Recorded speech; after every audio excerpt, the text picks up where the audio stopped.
सियावर रामचंद्र की जय। सियावर रामचंद्र की जय।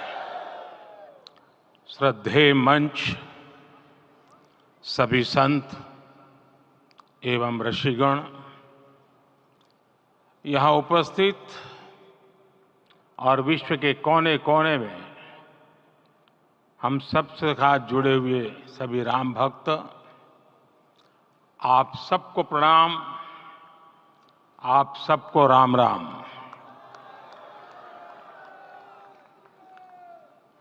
आज हमारे राम आ गए हैं।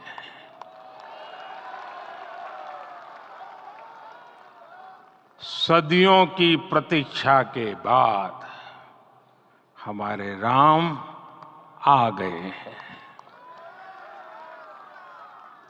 सदियों का अभूतपूर्व धैर्य, अनगिनत बलिदान, त्याग और तपस्या के बाद हमारे प्रभु राम आ गए हैं। इस शुभ घड़ी की आप सभी को, समस्त देशवासियों को बहुत बहुत बधाई। मैं अभी गर्भगृह में ईश्वरीय चेतना का साक्षी बनकर आपके सामने उपस्थित हुआ हूं। कितना कुछ कहने को है, लेकिन कंठ अवरुद्ध है। मेरा शरीर अभी भी स्पंदित है, चित्त अभी भी उस पल में लीन है।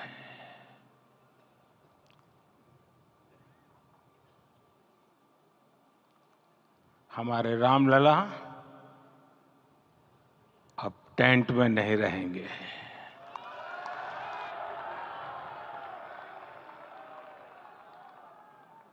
हमारे रामलला अब इस दिव्य मंदिर में रहेंगे। मेरा पक्का विश्वास है, अपार श्रद्धा है कि जो घटित हुआ है, इसकी अनुभूति देश के, विश्व के कोने कोने में राम भक्तों को हो रही होगी। ये क्षण अलौकिक है, ये पल पवित्रतम है। ये माहौल, ये वातावरण, ये ऊर्जा, ये घड़ी प्रभु श्री राम का हम सब पर आशीर्वाद है। 22 जनवरी 2024 का ये सूरज एक अद्भुत आभा लेकर आया है।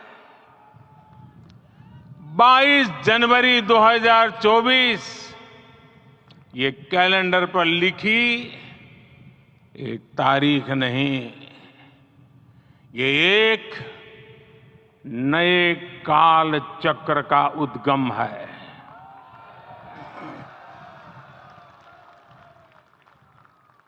राम मंदिर के भूमि पूजन के बाद से प्रतिदिन पूरे देश में उमंग और उत्साह बढ़ता ही जा रहा था। निर्माण कार्य देख देशवासियों में हर दिन एक नया विश्वास पैदा हो रहा था।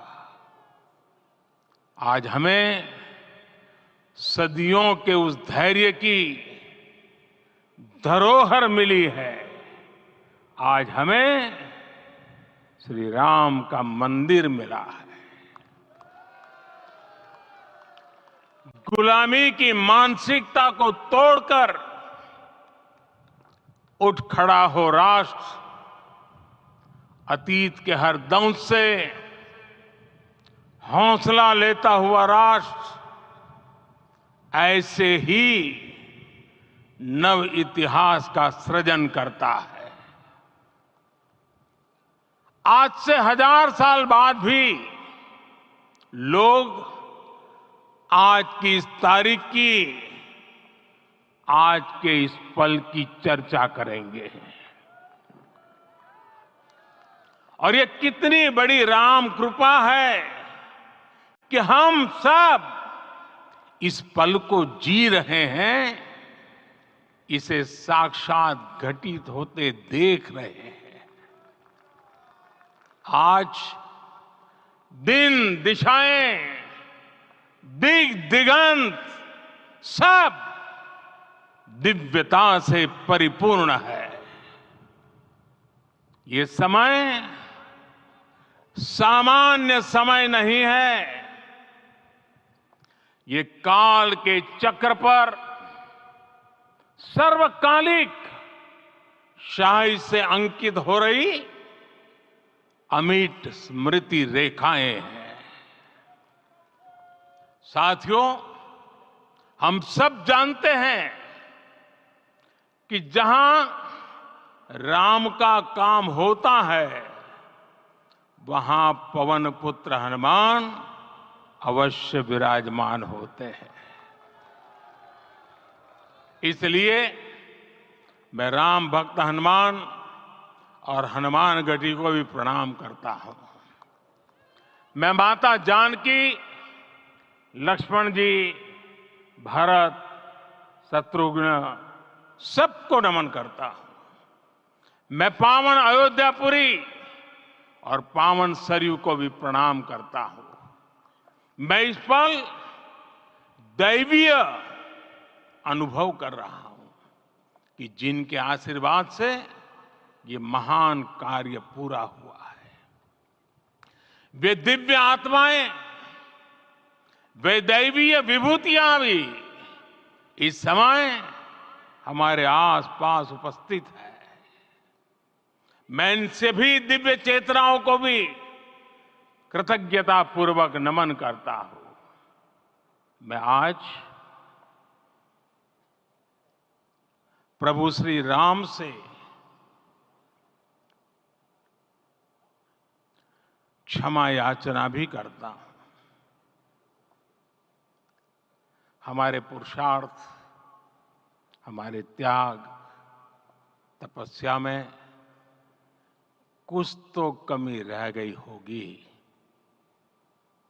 कि हम इतनी सदियों तक ये कार्य कर नहीं पाए। आज वो कमी पूरी हुई है।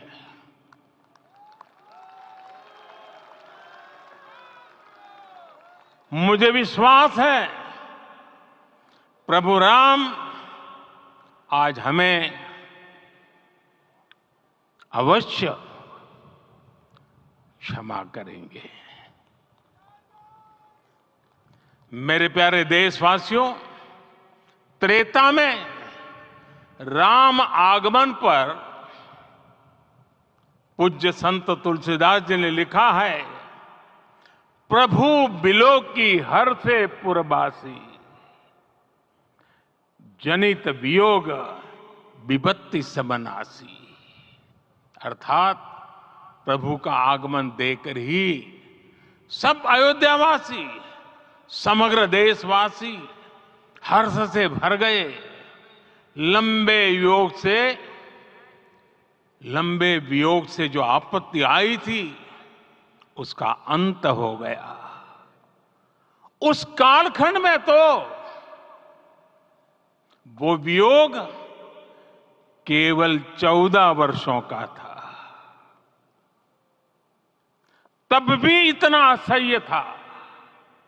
इस युग में तो अयोध्या और देशवासियों ने सैकड़ों वर्षों का वियोग सहा है। हमारी कई कई पीढ़ियों ने वियोग सहा है। भारत के तो संविधान में उसकी पहली प्रति में भगवान राम विराजमान है। संविधान के अस्तित्व में आने के बाद भी दशकों तक प्रभु श्री राम के अस्तित्व को लेकर कानूनी लड़ाई चली। मैं आभार व्यक्त करूंगा भारत की न्यायपालिका का, जिसने न्याय की लाज रख ली।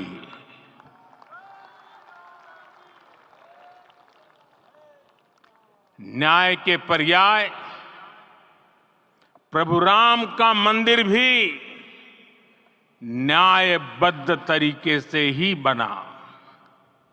साथियों, आज गांव-गांव में एक साथ कीर्तन संकीर्तन हो रहे हैं। आज मंदिरों में उत्सव हो रहे हैं, स्वच्छता अभियान चलाए जा रहे हैं। पूरा देश आज दीपावली मना रहा है। आज शाम घर घर राम ज्योति प्रज्वलित करने की तैयारी है। कल मैं श्री राम के आशीर्वाद से धनुषकोडी में राम सेतु के आरंभ बिंदु अरिचल मुनाई पर था। जिस घड़ी प्रभु राम समुद्र पार करने निकले थे, वो एक पल था जिसने काल चक्र को बदला था। उस भावमय पल को महसूस करने का मेरा ये विनम्र प्रयास था। वहां पर मैंने पुष्प वंदना की। वहां मेरे भीतर एक विश्वास जगा कि जैसे उस समय काल चक्र बदला था, उसी तरह अब काल चक्र फिर बदलेगा और शुभ दिशा में बढ़ेगा। अपने 11 दिन के व्रत अनुष्ठान के दौरान मैंने उन स्थानों का चरण स्पर्श करने का प्रयास किया जहां प्रभु राम के चरण पड़े थे। चाहे वो नासिक का पंचवटी धाम हो, केरला का पवित्र त्रिपायर मंदिर हो, आंध्र प्रदेश में लेपाक्षी हो, श्रीरंगम में रंगनाथ स्वामी मंदिर हो, रामेश्वरम में श्री रामनाथ स्वामी मंदिर हो, या फिर धनुषकोडी। मेरा सौभाग्य है कि इसी पुनीत पवित्र भाव के साथ मुझे सागर से सरयू तक की यात्रा का अवसर मिला। सागर से सरयू तक हर जगह राम नाम का वही उत्सव भाव छाया हुआ है। प्रभु राम तो भारत की आत्मा के कण कण से जुड़े हुए हैं। राम भारतवासियों के अंतर मन में विराजे हुए हैं। हम भारत में कहीं भी किसी की अंतरात्मा को छुएंगे तो इस एकत्व की अनुभूति होगी, और यही भाव सब जगह मिलेगा। इससे उत्कृष्ट, इससे अधिक देश को समायोजित करने वाला सूत्र और क्या हो सकता है। मेरे प्यारे देशवासियों, मुझे देश के कोने कोने में अलग अलग भाषाओं में रामायण सुनने का अवसर मिला है, लेकिन विशेषकर पिछले 11 दिनों में रामायण अलग अलग भाषा में अलग राज्यों से मुझे विशेष रूप से सुनने का मौका मिला।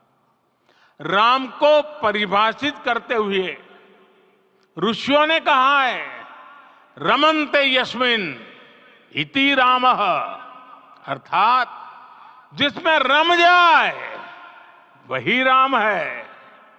राम लोक की स्मृतियों में, पर्वत से लेकर परंपराओं में सर्वत्र समाये हुए हैं। हर युग में लोगों ने राम को जिया है। हर युग में लोगों ने अपने अपने शब्दों में अपनी अपनी तरह से राम को अभिव्यक्त किया है। और ये राम रस जीवन प्रवाह की तरह निरंतर बहता रहता है। प्राचीन काल से भारत के हर कोने के लोग राम रस का आचमन करते रहे हैं। राम कथा असीम है और रामायण भी अनंत है। राम के आदर्श, राम के मूल्य, राम की शिक्षाएं सब जगह एक समान है। प्रिय देशवासियों, आज इस ऐतिहासिक समय में देश उन व्यक्तित्वों को भी याद कर रहा है जिनके कार्य और समर्पण की वजह से आज हम ये शुभ दिन देख रहे हैं। राम के इस काम में कितने ही लोगों ने त्याग और तपस्या की पराकाष्ठा करके दिखाई है। उन अनगिनत राम भक्तों के, उन अनगिनत कार सेवकों के और उन अनगिनत संत महात्माओं के हम सब ऋणी हैं। साथियों, आज का ये अवसर उत्सवता का क्षण तो है ही, लेकिन इसके साथ ही यह क्षण भारतीय समाज की परिपक्वता के बोध का भी क्षण है। हमारे लिए ये अवसर सिर्फ विजय का नहीं, विनय का भी है। दुनिया का इतिहास साक्षी है कि कई राष्ट्र अपने ही इतिहास में उलझ जाते हैं। ऐसे देशों ने जब भी अपने इतिहास की उलझी हुई गांठों को खोलने का प्रयास किया, उन्हें सफलता पाने में बहुत कठिनाई आई, बल्कि कई बार तो पहले से ज्यादा मुश्किल परिस्थितियां बन गई।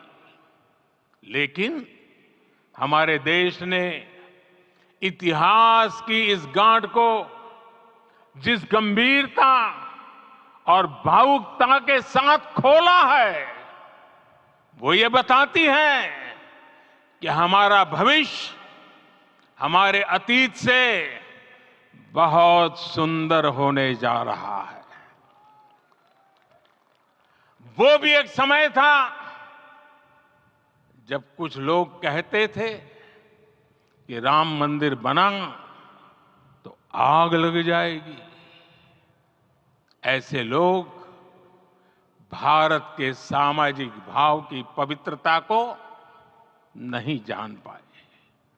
रामलला के इस मंदिर का निर्माण भारतीय समाज के शांति, धैर्य, आपसी सद्भाव और समन्वय का भी प्रतीक है।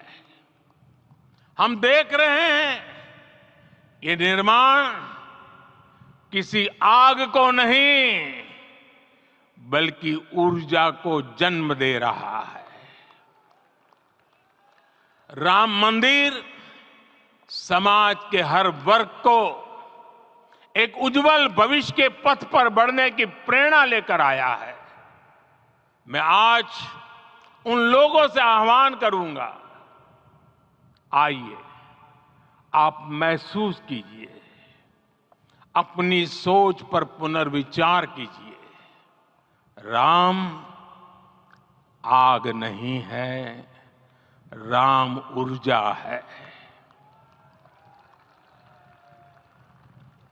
राम विवाद नहीं, राम समाधान है।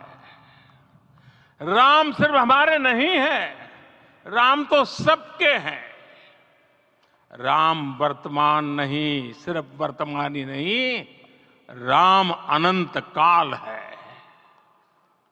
साथियों, आज जिस तरह राम मंदिर प्राण प्रतिष्ठा के इस आयोजन से पूरा विश्व जुड़ा हुआ है, उसमें राम की सर्वव्यापकता के दर्शन हो रहे हैं। जैसा उत्सव भारत में है, वैसा ही अनेक देशों में है। आज अयोध्या का यह उत्सव रामायण की उन वैश्विक परंपराओं का भी उत्सव बना है। रामलला की ये प्रतिष्ठा वसुधैव कुटुंबकम के विचार की भी प्रतिष्ठा है। साथियों, आज अयोध्या में केवल श्री राम के विग्रह रूप की प्राण प्रतिष्ठा नहीं हुई है, ये श्री राम के रूप में साक्षात भारतीय संस्कृति के प्रति अटूट विश्वास की भी प्राण प्रतिष्ठा है। ये साक्षात मानवीय मूल्यों और सर्वोच्च आदर्शों की भी प्राण प्रतिष्ठा है। इन मूल्यों की, इन आदर्शों की आवश्यकता आज संपूर्ण विश्व को है। सर्वे भवन्तु सुखिनः, ये संकल्प हम सदियों से दोहराते आए हैं। आज उसी संकल्प को राम मंदिर के रूप में साक्षात आकार मिला है। ये मंदिर मात्र एक देव मंदिर नहीं है, ये भारत की दृष्टि का, भारत के दर्शन का, भारत के दिग्दर्शन का मंदिर है। ये राम के रूप में राष्ट्र चेतना का मंदिर है। राम भारत की आस्था है, राम भारत का आधार है, राम भारत का विचार है, राम भारत का विधान है, राम भारत की चेतना है, राम भारत का चिंतन है, राम भारत की प्रतिष्ठा है, राम भारत का प्रताप है, राम प्रवाह है, राम प्रभाव है, राम नेति भी है, राम नीति भी है, राम नित्यता भी है, राम निरंतरता भी है, राम विभु है, विशद है, राम व्यापक है, विश्व है, विश्वात्मा है। और इसलिए जब राम की प्रतिष्ठा होती है तो उसका प्रभाव वर्षों या शताब्दियों तक ही नहीं होता, उसका प्रभाव हजारों वर्षों के लिए होता है। महर्षि वाल्मीकि ने कहा है, राज्यम 10 सहस्त्राणि प्राप्य वर्षाणि राघव, अर्थात राम 10,000 वर्षों के लिए राज्य पर प्रतिष्ठित हुए, यानी हजारों वर्षों के लिए राम राज्य स्थापित हुआ। जब त्रेता में राम आए थे तब हजारों वर्षों के लिए राम राज्य की स्थापना हुई थी। हजारों वर्षों तक राम विश्व पथ प्रदर्शन करते रहे थे। और इसलिए मेरे प्यारे देशवासियों, आज अयोध्या भूमि हम सभी से, प्रत्येक राम भक्त से, प्रत्येक भारतीय से कुछ सवाल कर रही है। श्री राम का भव्य मंदिर तो बन गया, अब आगे क्या? सदियों का इंतजार तो खत्म हो गया, अब आगे क्या? आज के इस अवसर पर जो दैवीय आत्माएं हमें आशीर्वाद देने के लिए उपस्थित हुई हैं, हमें देख रही हैं, उन्हें क्या हम ऐसे ही विदा करेंगे? नहीं, कदापि नहीं। आज मैं पूरे पवित्र मन से महसूस कर रहा हूं कि काल चक्र बदल रहा है। ये सुखद संयोग है कि हमारी पीढ़ी को एक कालजयी पथ के शिल्पकार के रूप में चुना गया है। 1000 वर्ष बाद की पीढ़ी राष्ट्र निर्माण के हमारे आज के कार्यों को याद करेगी। इसलिए मैं कहता हूं, यही समय है, सही समय है।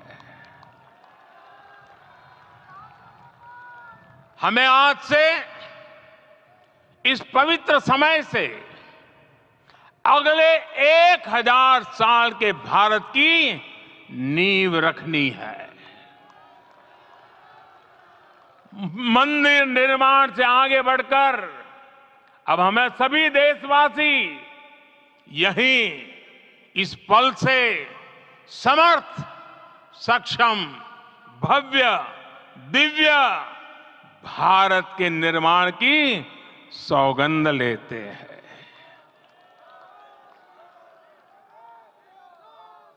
राम के विचार मानस के साथ ही जनमानस में भी हो, यही राष्ट्र निर्माण की सीढ़ी है।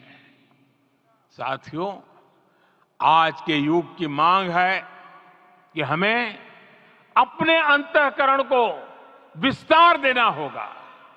हमारी चेतना का विस्तार देव से देश तक, राम से राष्ट्र तक होना चाहिए।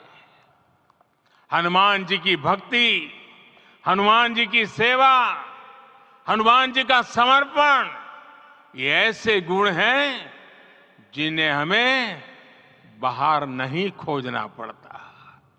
प्रत्येक भारतीय में भक्ति, सेवा और समर्पण के भाव समर्थ, सक्षम, भव्य, दिव्य भारत का आधार बनेंगे।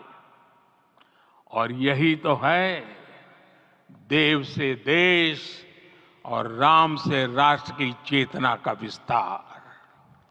दूर सुदूर जंगल में, कुटिया में जीवन गुजारने वाली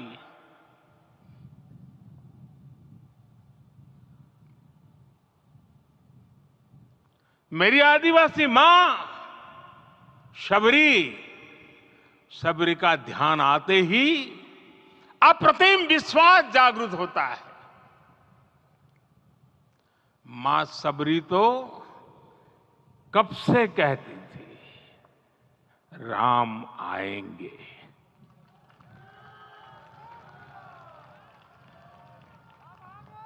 प्रत्येक भारतीय में जन्मा यही विश्वास समर्थ, सक्षम, भव्य भारत का आधार बनेगा। और यही तो है देव से देश और राम से राष्ट्र की चेतना का विस्तार। हम सब जानते हैं कि निषाद राज की मित्रता सभी बंधनों से परे है। निषाद राज का राम के प्रति सम्मोहन, प्रभु राम का निषाद राज के लिए अपनापन कितना मौलिक है। सब अपने हैं, सभी समान है। प्रत्येक भारतीय में अपनत्व की, बंधुत्व की ये भावना समर्थ, सक्षम, भव्य, दिव्य भारत का आधार बनेगी। और यही तो है देव से देश और राम से राष्ट्र की चेतना का विस्तार। साथियों, आज देश में निराशा के लिए रत्ती भर भी स्थान नहीं है। मैं तो बहुत सामान्य हूं, मैं तो बहुत छोटा हूं। अगर कोई ये सोचता है तो उसे गिलहरी के योगदान को याद करना चाहिए।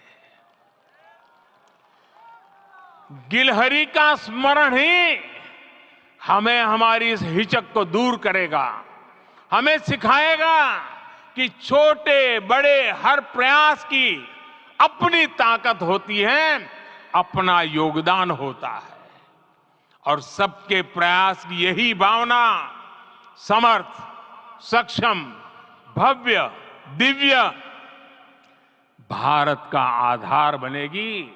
और यही तो देव से देश और राम से राष्ट्र की चेतना का विस्तार। साथियों, लंकापति रावण प्रकांड ज्ञानी थे, अपार शक्ति के धनी थे, लेकिन जटायु जी की मूल्य निष्ठा देखिए। वे महाबली रावण से भिड़ गए। उन्हें भी पता था कि वो रावण को परास्त नहीं कर पाएंगे, लेकिन फिर भी उन्होंने रावण को चुनौती दी। कर्तव्य की यही पराकाष्ठा समर्थ, सक्षम, भव्य, दिव्य भारत का आधार है।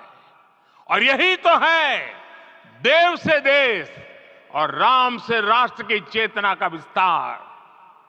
आइए हम संकल्प लें कि राष्ट्र निर्माण के लिए हम अपने जीवन का पल पल लगा देंगे। राम काज से राष्ट्र काज, समय का पल पल, शरीर का कण कण राम समर्पण को राष्ट्र समर्पण के ध्येय से जोड़ देंगे। मेरे देशवासियों, प्रभु श्री राम की हमारी पूजा विशेष होनी चाहिए। ये पूजा स्व से ऊपर उठ करके समष्टि के लिए होनी चाहिए। ये पूजा अहम से उठकर वयम के लिए होनी चाहिए।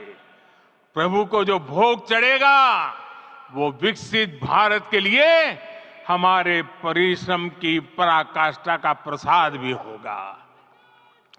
हमें नित्य पराक्रम, पुरुषार्थ, समर्पण का प्रसाद प्रभु राम को चढ़ाना होगा।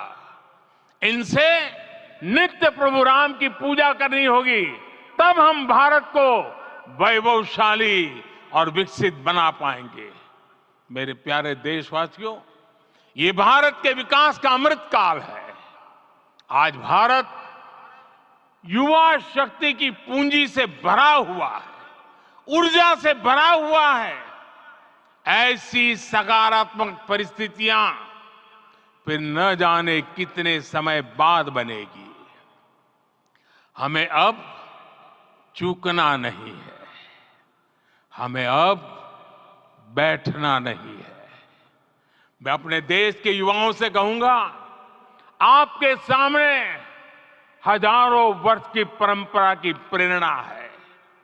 आप भारत की उस पीढ़ी का प्रतिनिधित्व करते हैं जो चांद पर तिरंगा लहरा रही है। वो 15 लाख किलोमीटर की यात्रा करके सूर्य के पास जाकर मिशन आदित्य को सफल बना रही है। जो आसमान में तेजस और सागर में विक्रांत का परचम लहरा रही है। अपनी विरासत पर गर्व करते हुए आपको भारत का नव प्रभात लिखना है। परंपरा की पवित्रता और आधुनिकता की अनंतता दोनों ही पथ पर चलते हुए भारत समृद्धि के लक्ष्य तक पहुंचेगा।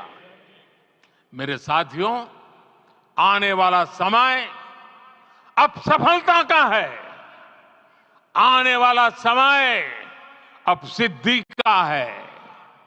ये भव्य राम मंदिर साक्षी बनेगा भारत के उत्कर्ष का, भारत के उदय का। ये भव्य राम मंदिर साक्षी बनेगा भव्य भारत के अभ्युदय का, विकसित भारत का। ये मंदिर सिखाता है कि अगर लक्ष्य सत्य प्रमाणित हो, अगर लक्ष्य सामूहिकता और संगठित शक्ति से जन्मा हो, तब उस लक्ष्य को प्राप्त करना असंभव नहीं है। ये भारत का समय है और भारत अब आगे बढ़ने वाला है। शताब्दियों की प्रतीक्षा के बाद हम यहां पहुंचे हैं। हम सब ने इस युग का, इस कालखंड का इंतजार किया है।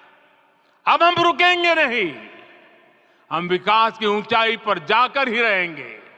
इसी भाव के साथ रामलला के चरणों में प्रणाम करते हुए आप सभी को बहुत बहुत शुभकामनाएं। सभी संतों के चरणों में मेरे प्रणाम। सियावर रामचंद्र की, सियावर रामचंद्र की, सियावर रामचंद्र की।